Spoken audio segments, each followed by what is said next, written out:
ఏంటి లాయరు ఇంకా లేట్ ఏంటి? 3 నెలలు ఓపిక పెట్టారు, 3 నిమిషాలు ఆగలేరా?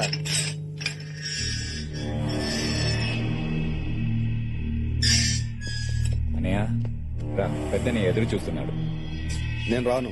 ఎందుకు? పూజారి కూతురు మీద చేసినందుకే ఆ భూపతిగాడు ఊరందరి ముందు నా పరువు తీశాడు. వాడికి ఓ కూతురుందిగా, దాన్ని నాశనం చేస్తా. అన్నా, ఇది కరెక్ట్ టైం కాదు. కోపాన్ని కంట్రోల్ చేసుకో. ఏయ్, అడవుల్లో మండే మంట లాంటిదిరా నా కోపం. అదంత ఈజీగా చల్లారు. ఇది కాదు అనయ్య. అనయ్య అనయ్య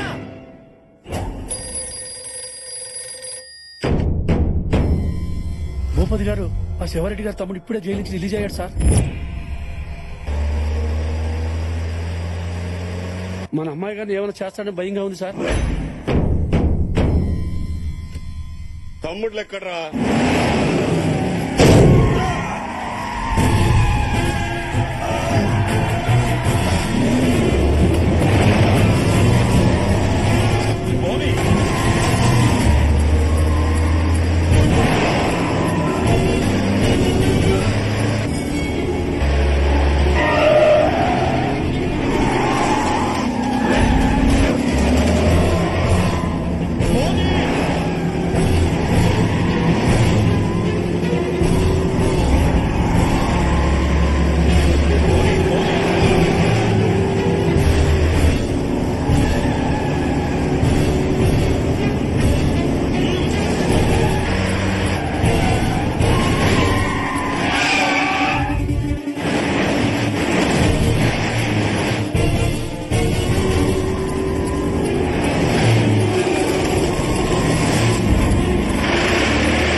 అది నా మేనకోడలు. దాని జోలికి వచ్చిన వాడిని నేనే వేసేస్తా. నువ్వేంట్రా వేసేది? అది నా రక్త సంబంధం. వీడిని నేనే వేయాలి. ఆపరా, దాన్ని పెంచింది నేను, వీడిని చంపాల్సింది నేనే.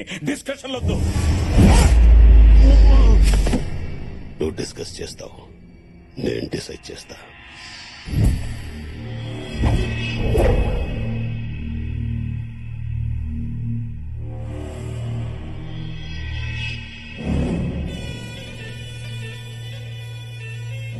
చిన్నని చంపిన భూపతిగాడు బతకూడదనా? చంపేద్దాం. ప్రాణం తీస్తే వాడు పడే బాధ ఒక్క నిమిషమే.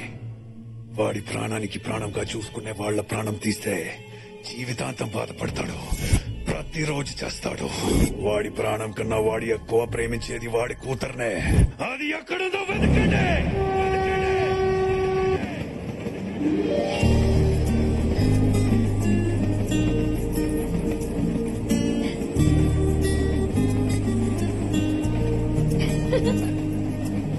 ఏ దివ్య, మేమంతా లోపల కూర్చుంటే నువ్వు ఇక్కడేం చేస్తున్నావే? ఈ గ్రీనరీ ఎంత బాగుందో చూడు. పచ్చని పొలాలు, పైన గాలి, ప్రపంచం మొత్తం ఇలా చెట్లతో నిండిపోతే ఎంత బాగుంటుందో కదా. మేమందరం లోపల బాయ్ ఫ్రెండ్స్ గురించి కబుర్లు చెప్పుకుంటుంటే నువ్వు నేచర్ గురించి ఆలోచిస్తున్నావా? దివ్య, ఫోన్. ఎక్కడి దాకా వచ్చావమ్మా? విజయనగరం దాటాను నాన్న. అంటే నేను మీ బాబాయ్లు ఇంకో 10 నిమిషాల్లో స్టేషన్ లో ఉంటాం. మీరెందుకు రావడం? నేనే ఇంటికి వస్తాను. నిన్ను చూడాలనిపిస్తుందమ్మా. అదే, నన్ను ఒక నిమిషం లైన్ లో ఉండండి. హలో మావయ్య. ఎక్కడున్నావు తల్లి? దగ్గరలోనే ఉన్నాను. నేను అమ్మ అందరం స్టేషన్ కు వచ్చాం. మీరు కూడానా? వాడొస్తున్నాడా? లేదు లేదు. చూడమ్మా, ఆ భూపతి గాడు నిన్ను తీసుకెళ్ళడానికి స్టేషన్ కు వస్తున్నాడంట. వాడికి ఆ ఛాన్స్ ఇవ్వకూడదని మేమంతా ఇక్కడికి వచ్చాం. సరే సరే, వచ్చాక మాట్లాడుకుందాం. నాన్న. ఏంటమ్మా, ఆ సాయిరెడ్డి గారు ఏమైనా ఫోన్ చేశాడా? లేదు. వచ్చేస్తున్నాం. ఓకే. దేనికి అంత టెన్షన్ పడుతున్నావు? ఏం చేయమంటావు? ఒక పక్క ఫాదర్, ఇంకో పక్క గాడ్ ఫాదర్, మధ్యలో నేను నలిగిపోతున్నాను.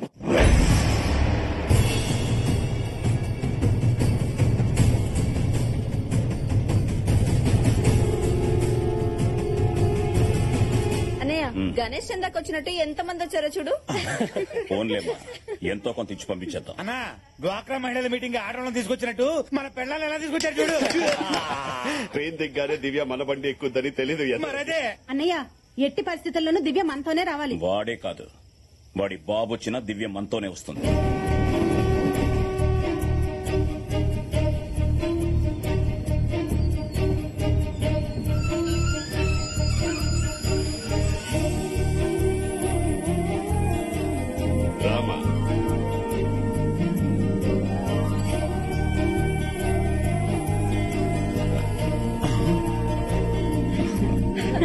దివ్య రామ్మా ఇంటికి వెళ్దాం. దివ్య ఆగో, మన ఇంటికి వెళ్దాం. మీ ఇంటికి ఎందుకు వస్తుంది? కోర్టు ఆర్డర్ మర్చిపోయావా? ఆర్డర్లు వేస్తున్నావు. ఇంకో 4 రోజులు తన మా ఇంట్లోనే ఉండాలి. నేనే పెళ్లి చేయాలని అదే కోర్టు చెప్పింది. నా కూతురికి మంచి సంబంధాలు వస్తున్నాయి. నీ ఇంట్లో ఉందని తెలిసి వెళ్లిపోతున్నాయి. దివ్య మాతో వస్తుంది. రా దివ్య. రేయ్, పెంచనోడికి పెళ్లి చేసే హక్కు లేదు. ఏ సంబంధం వచ్చినా మా ఇంటికి పంపు. వచ్చినవాడు తల్లిగా తనకి, మావయ్యగా నాకు, మా అందరికీ నచ్చాలి. నచ్చాల్సింది నీకు కాదు, నాకు, నా కూతురికి. నా కూతురు పెళ్లి నేను చూసినోడుతోనే ఘనంగా చేస్తా. కట్టుకున్న పెళ్లాల్ని తరిమేసి 25 ఆడదిక్కులేని దిక్కుమాలని బతుకులు బతుకుతున్నారు. మీరే చేస్తారా పెళ్లి? నీలాంటి వెదవకి చెల్లెలుగా పుట్టినందుకు ఆ దేవుడు వేసిన శిక్ష రాది. నువ్వు చేసింది మర్చిపోయాననుకున్నావా? గుండె కొట్టుకున్న ప్రతి సెకండ్ గుర్తుకొస్తుంది. నా కూతుర్ని తీసుకువెళ్తున్నా. ఎవరంటూ వస్తారో చూస్తా. రా దివ్య. రేయ్, తను మా ఇంటికి వస్తుంది. రామా. రేయ్, అది నా రక్తం రా, నాతో వస్తుంది. నా ప్రాణం రా. రా దివ్య. రేయ్. ఆపండి. హాలిడేస్ వస్తే అందరూ ఇంటికి వెళ్దాం అనుకుంటారు, కానీ నేను హాస్టల్లోనే ఉందాం అనుకుంటాను. ఎందుకో తెలుసా? ఇలా ఇలా గొడవ పడతారని. మీ మధ్య పగలు తప్ప పగలు రాత్రి ఏమి ఉండవు. ఇంకొద్దు, ఆపండి ప్లీజ్. నాన్న, నా పెళ్లి మీద ఫుల్ రైట్స్ మీకే. మీరెవరిని తెచ్చినా తలంచుకుని తాళి కట్టించుకుంటా. కానీ అప్పటి వరకు నేను మావయ్య వాళ్ళ ఇంట్లోనే ఉంటాను. సరేండి మావయ్య.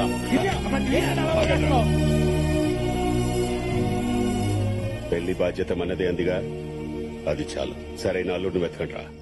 అల్లుడు ఎలా ఉండాలన్నయ్య? నాకు కాబోయే అల్లుడు కత్తిలా ఉండాలి.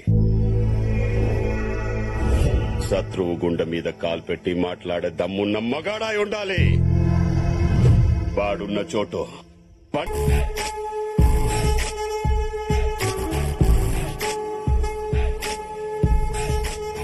మన ఎండీ లాంటి వరల్డ్ ఎక్కడ ఉండడేమో. No chance. హోలీ రోజు కూడా హాలిడే లేకుండా వాడు మాత్రం బాగా ఎంజాయ్ చేస్తున్నాడు. మన బాసు మామూలుడు కాదు, సింహం చేత కూడా యోగా చేయించగలడు. మనతో సర్కస్ చేయించుకుంటా ఉంటే చాలు.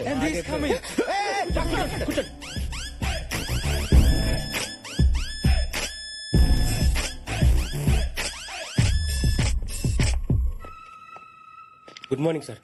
నైట్ పబ్ లో బాగా ఎంజాయ్ చేసావా? లేదు సార్, పింగిల్ గారు రాసిన తెర వెనక బాగోతో నావల్ చదువుకుని 10K పడుకున్నాను.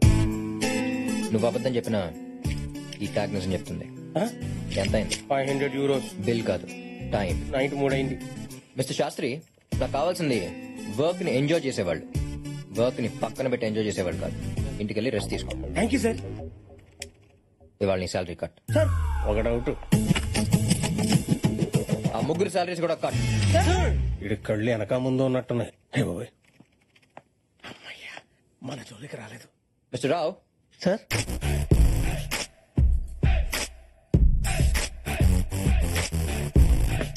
మిస్టర్ రావు, మీకు ఇచ్చిన ప్రాజెక్ట్ లో కంప్లీట్ చేశారా? ఇవ్వగానే చేసేయడానికి ఇది లుంగీ డాన్స్ కాదు, 100 million ప్రాజెక్ట్. డిజైన్ చేయడానికి 1 week పడుతుంది, ఎక్స్ప్లెయిన్ చేయడానికి 10 days పడుతుంది, ఫైనల్ గా కంప్లీట్ చేసి సబ్మిట్ చేయడానికి 2 weeks పడుతుంది. షాక్ అయ్యాడు.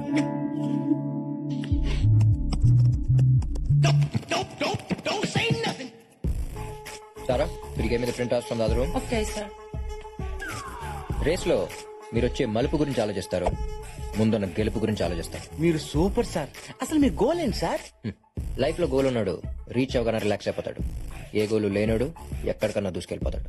మరీ అడ్డగోలుగా మాట్లాడుతున్నాడు. సార్, వెళ్ళి క్లయింట్ కి సబ్మిట్ చేయండి. క్లయింట్ స్వీడన్ లో ఉంటాడు, వెళ్ళి సబ్మిట్ చేయడానికి 2 days పడుతుంది. మిస్టర్ రావు, మీకు యాపిల్ కావాలంటే కాశ్మీర్ వెళ్తారా, కాలనీలో ఉన్న ఫ్రూట్ షాప్ వెళ్తారా? ఫ్రూట్ షాప్ కి. ఇది కూడా అంతే, ఈమెయిల్ చేయొచ్చు. స్వీడన్ దాకా లక్లీ. బ్రెయిన్ ఎలాగో వాడలేదు, ఇచ్చే కంప్యూటర్స్ వాటర్ నేర్చుకోండి. గో. సార్, వర్క్ కంప్లీట్ చేయనందుకు మీ శాలరీస్ కట్ చేసి నా అకౌంట్ ట్రాన్స్ఫర్ చేయమని చెప్పండి. Sir, thank you. రోజు రోజుకి వాడు అరాచకాలకి అన్యాయాలకి అడ్డు అదుపు లేకుండా పోతుంది. మనం ఏదో ఒకటి చేస్తే కానీ లాభం లేదు. ఎవరి గురించి మాట్లాడుతున్నారు? ఇంకెవడో మా బాస్ గాడు. ఏమన్నాడు? నాకు బ్రెయిన్ లేదంట. ఆ విషయం అతనికి ఎలా తెలుసు? బాసులు లేపేస్తే కేసు అవుతాను ఆలోచిస్తున్నాను అత్తయ్య. వారి ఈగో సాటిస్ఫాక్షన్ కోసం పక్కనోడికి జాబ్ సాటిస్ఫాక్షన్ లేకుండా చేస్తున్నాడు. వాడు ఎండి కాదమ్మా, యముడు. మన రీతి ఇంటికి వెళ్ళాడంట. ఎవరికైనా ఫేవర్ వస్తే ఫ్రూట్స్ తీసుకెళ్తారు, వీడు థర్మామీటర్ తీసుకెళ్లాడు. మామయ్య, నేను వాడితో పని చేయలేను. వాడి కంపెనీకి ఆపోజిట్ గా వేరే కంపెనీ పెట్టి నా టాలెంట్ తో కార్తీక్ అని తొక్కేస్తాను. ఇక్కడ ఎవరో టాలెంట్ గురించి మాట్లాడుతున్నారు. హెల్ప్ కావాలా? వచ్చాడు. మన అట్టుపుండి తొక్క మీద కాలేస్తేనే 3 నెలలు లగలపోయావు. ఇంకా నన్ను దొక్కేయాలని చూస్తే లైఫ్ లో లగలేవు బావా. నాకు పెట్టమ్మా. అనే నువ్వెప్పుడొచ్చా? ప్లీజ్, నువ్వు మరీ అంత ప్రేమగా పోయావు. ఓకే, ఈ హార్ట్ తట్టుకోలేదు. నువ్వు నాన్న నన్ను పొగుడుతున్నప్పుడే వచ్చా. అయినా ఆఫీస్ విషయాలు అమ్మకి చెప్తారేంటి? అమ్మ ఫేస్ చూసే మిమ్మల్ని కట్ చేయకుండా మీ శాలరీలు మాత్రం కట్ చేస్తున్నా. సంతోషించండి. అసలు నువ్వేమనుకుంటున్నారా నా గురించి? చెప్పనా చెల్లెమ్మా? కొంతమంది అమ్మాయిలు రాకెట్ లో పైకి వెళ్తుంటే మరి కొందరు వాకెట్ లో ముగ్గులేసుకుంటున్నారు. నువ్వు రెండింటికి పనికిరావు. చూడమ్మా విడెప్పుడు ఇంతే. ఏంటో అడగాలంట, అడగమ్మా. మీ నాన్నగారు వాళ్ళకి ఆఫీస్ లో రెస్పెక్ట్ ఇవ్వట్లేదు అంట. ఇంట్లో ఇస్తున్నాను కదమ్మా, అక్కడ కావాలంటున్నా. మాకు చాలా అవమానంగా ఉంది. అవమానమా? నేను ఈ కంపెనీ పెట్టాకే మనం ఈ పొజిషన్కి వచ్చాం. నేను ఆడుకునే గేమ్స్ ని డెవలప్ చేసి కంపెనీ పెట్టాను. మన ఫ్యామిలీని స్టేజ్ లో నిలబెట్టాను. ఇవాళ మిమ్మల్ని ఎక్కడ కూర్చోబెట్టాను. అంటే ఏంటి ఇప్పుడు సన్మానం చేయమంటావా? పెళ్లి చేయమంటున్నా. అప్పుడెంత తొందర ఏంట్రా? ఇట్స్ మై లైఫ్ ప్లానింగ్ మా. నువ్వు ఎంత ప్లాన్ చేసినా లాభం లేదు. పైన నాయన ఈ పాటికి నీ కోసం ఎవరో ఒకరి ప్లాన్ చేసే ఉంటాడు. Wow, how romantic. Who's that babe ma'am?